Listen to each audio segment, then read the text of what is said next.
सैयद कहता है, एक शख्स है जो हर साल अपनी सालगिरह के दिन मुंबई की एक बालकनी में आता है। नीचे हजारों लोग खड़े होते हैं, घंटों इंतजार करते हैं, बस उसकी एक झलक देखने के लिए। फिर हुजूम की आवाज खामोशी में ढल जाती है, मगर इस हुजूम से पहले, उस समंदर किनारे वाली हवेली से पहले, उस चेहरे से पहले जो कई सौ मुल्कों के पोस्टर्स पर छाया हुआ है, वो दिल्ली का एक आम लड़का था। न पैसा, न फिल्मी दुनिया में कोई सिफारिश, और एक दिल जिसमें ख्वाब उसके छोटे से घर से कहीं बड़े थे।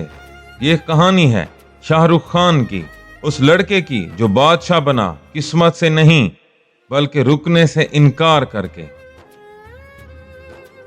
आजिज़ाना आगाज। शाहरुख खान 1965 दिल्ली में पैदा हुए। उनके वालिद वीर ताज मोहम्मद खान एक आज़ादी पसंद जंगजू थे जो एक छोटा सा कारोबार चलाते थे। उनकी वालिदा लतीफ फातिमा एक मजिस्ट्रेट थीं। घर अमीर नहीं था, गरीब भी नहीं था, बस सादगी थी। मगर जिंदगी ने जल्द ही उनका इम्तिहान लेना शुरू कर दिया। जब शाहरुख खान 20 की दहाई में थे, उन्होंने अपने दोनों वालिदैन को खो दिया। पहले वालिद को कैंसर की वजह से, फिर कुछ साल बाद वालिदा को।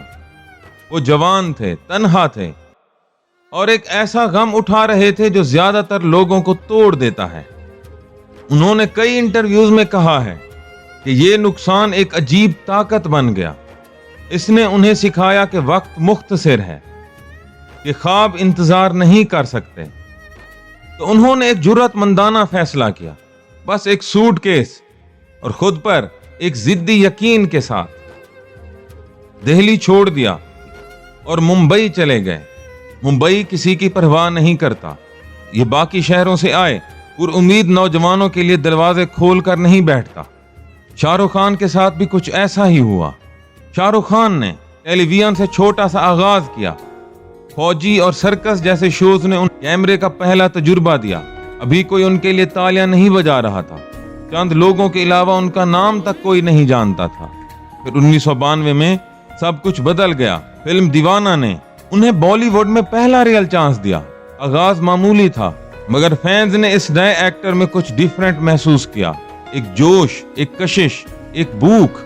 इब्तदाई बरस में उन्होंने विलन्स के रोल्स कबूल किए, खतरनाक और जुनूनी किरदार। जब बाकी नए एक्टर्स हीरो बनना चाहते थे, ये एक खतरा था, मगर इसी ने लोगों के जहन में उनका चेहरा नक्श कर दिया।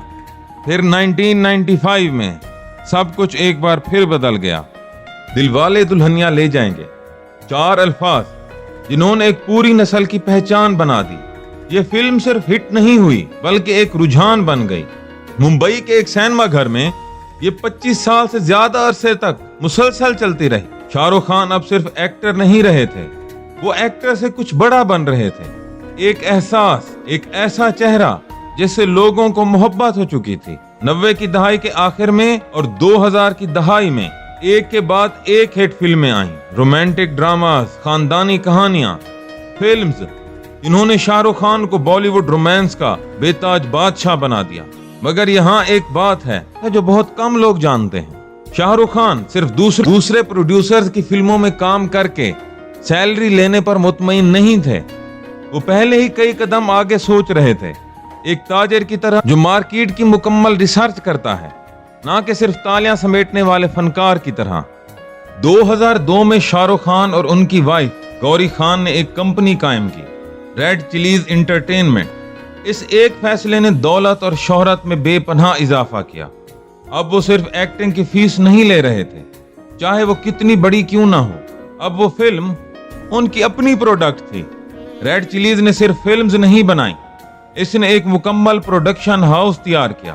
Films, television content, digital projects और मुल्क का एक इंतहाई जदीद VFX studio, red chillies VFX, जिसने हिंदुस्तान की कुछ सबसे बड़ी फिल्म्स पर काम किया। इसका मतलब एक ताकतवर तब्दीली था।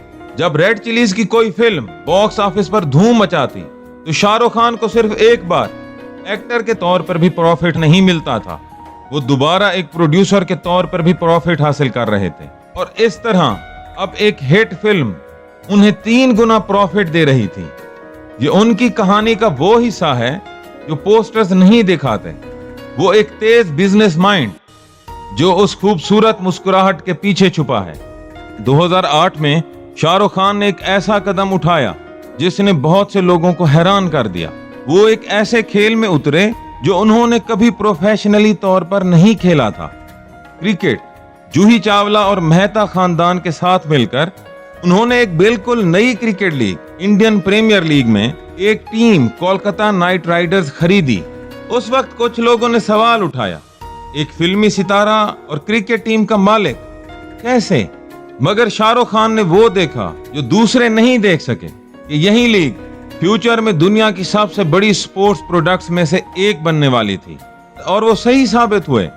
कोलकाता नाइट राइडर्स ने कई चैंपियनशिप्स जीती, पैशनेट टीम प्लेयर्स बनाए और एक ऐसा ब्रांड बन गई जिसकी वैल्यू हजारों करोड़ों रुपए तक जा पहुंची, और इसे उनके कैरियर की सबसे स्ट्रॉन्ग इन्वेस्टमेंट में से एक समझा जाता है। और अगर इसमें कई सालों के ब्रांड इश्तिहारात का इजाफा करें, सॉफ्ट ड्रिंक्स से लेकर घड़ियों और गाड़ियों तक, तो समझ आने लगता है कि शाहरुख खान सिर्फ एक्टिंग से अमीर नहीं हुए। वो इसलिए अमीर हुए कि ऐसे जमाने में जहां ज्यादातर लोग मुलाजमों की तरह सोचते हैं, उन्होंने मालिक की तरह सोचा। कोई बादशाह हार्डशिप के बगैर हुकूमत नहीं करता। 2018 की फिल्म जीरो के बाद शाहरुख खान का बॉक्स ऑफिस जादू कम होता नजर आया। तकरीबन 5 साल तक वो मरकजी किरदारों से दूर रहे। लोग सरगोशियां करने लगे कि उनका वक्त गुजर चुका है।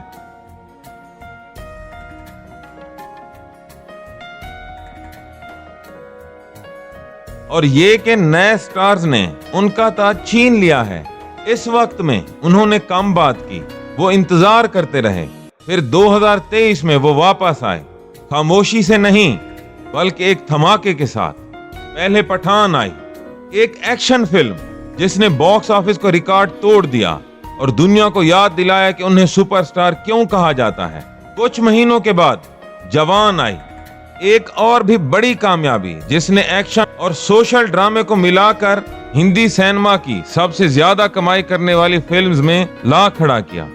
जवान की परफॉर्मेंस पर शाहरुख खान ने अपना पहला national award for best actor जीता। ये एक ऐसा अवार्ड था जिसे हासिल करने में हैरत अंगेज तौर पर उनके पूरे शानदार कैरियर का वक्त लगा।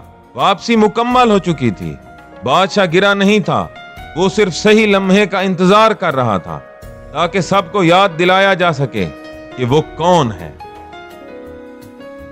आज शाहरुख खान की दौलत का अंदाजा मुख्तलिफ रिपोर्ट्स में $1 बिलियन से भी ज्यादा लगाया जाता है। उन्हें इंडिया और एशिया के सबसे रिच एक्टर्स में शामिल किया जाता है। क्या वो पूरी दुनिया में सबसे अमीर एक्टर हैं या नहीं, ये एक कॉम्प्लिकेटेड सवाल है। मगर कहीं भी ऐसे बहुत कम एक्टर्स हैं जिन्होंने खाली हाथ से शुरू होकर इतनी वसी सल्तनत तामीर की होगी। उनका घर मन्नत, जो वो बामुश्किल खरीद सकते थे, अब सैकड़ों करोड़ों रुपए की वैल्यू रखता है और दुनिया के सबसे ज्यादा पहचाने जाने वाले एड्रेस में से एक बन चुका है। Private jets, modern cars, London, Dubai और लॉस एंजलिस जैसे शहरों में उनके घर, ये सब होने के बावजूद उन्होंने कभी भी वो सादा और नज़्म ज़ब्त वाली कदरें नहीं छोड़ी जो उनके वालिदैन ने उन्हें सिखाई थीं। शाहरुख खान ने सिर्फ बॉलीवुड पर हुकूमत नहीं की, उन्होंने दुनिया को यह भी सिखाया कि अगर आपके पास ख्वाब देखने की हिम्मत, गिरकर दोबारा उठने का हौसला हो तो आपकी शुरुआत चाहे कितनी भी छोटी क्यों ना हो, आपकी मंजिल दुनिया के सबसे बड़े मकामों में हो सकती है।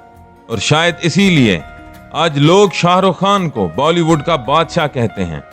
ये थी शाहरुख खान की कहानी, एक ड्रीमर, एक फाइटर और एक वियन की कहानी। अगर आपको वीडियो पसंद आई हो तो लाइक करें, शेयर करें और सब्सक्राइब करना हरगिज मत भूलें।